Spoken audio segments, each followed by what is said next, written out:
जय श्री कृष्ण। अभी हाल ही में प्रदीप मिश्रा जी तथा प्रेमानंद जी का एक ऐसा वीडियो वायरल हुआ है जिसमें मिश्रा जी द्वारा राधा रानी के भौतिक अवतरण के विषय में कोई जानकारी साझा की गई तथा श्रद्धेय प्रेमानंद जी के द्वारा उसकी कड़ी आलोचना या कहें कि शाप जैसा देते हुए दिखाया गया। अब बात आती है कि यहाँ दोषी कौन है। क्या दोषी परम विद्वान मिश्रा जी हैं जिनके पीछे लाखों और करोड़ों लोग चलते हैं, या दोषी परम रसिक प्रेमानंद जी हैं जिन्होंने नाम जप की महिमा से करोड़ों लोगों का जीवन बदल दिया है, या दोषी कोई तीसरा ही है। आइए जानते हैं।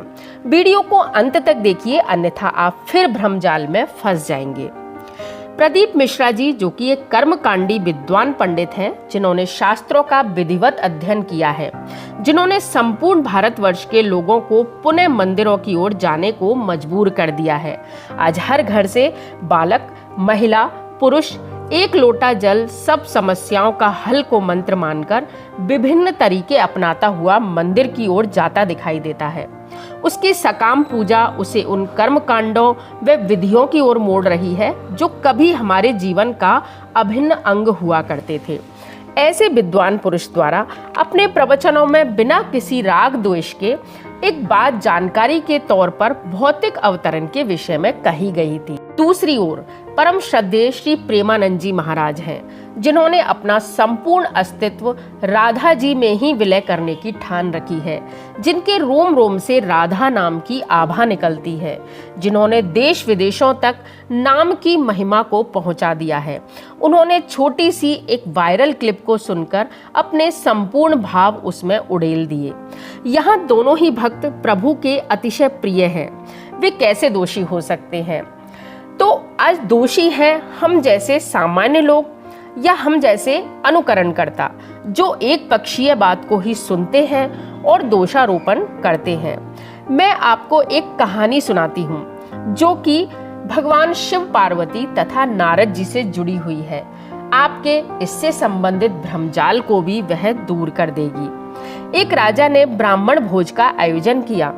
भोजन में खीर बनवाई गई। तभी आकाश मार्ग से जाती चील के मुख से एक सर्प उस खीर में गिर गया। खीर विषैली हो गई।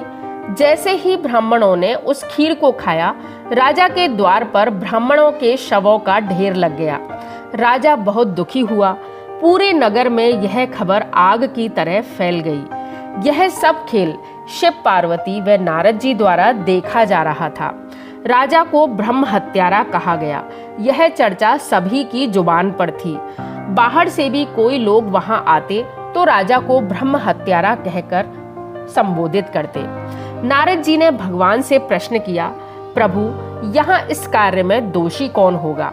क्या राजा दोषी है जिसने भोज का आयोजन किया है, या चील दोषी है जिसने सर्प गिराया है, अथवा वह सर्प दोषी है जो खीर में गिरकर इतने ब्राह्मणों की हत्या का कारण बना?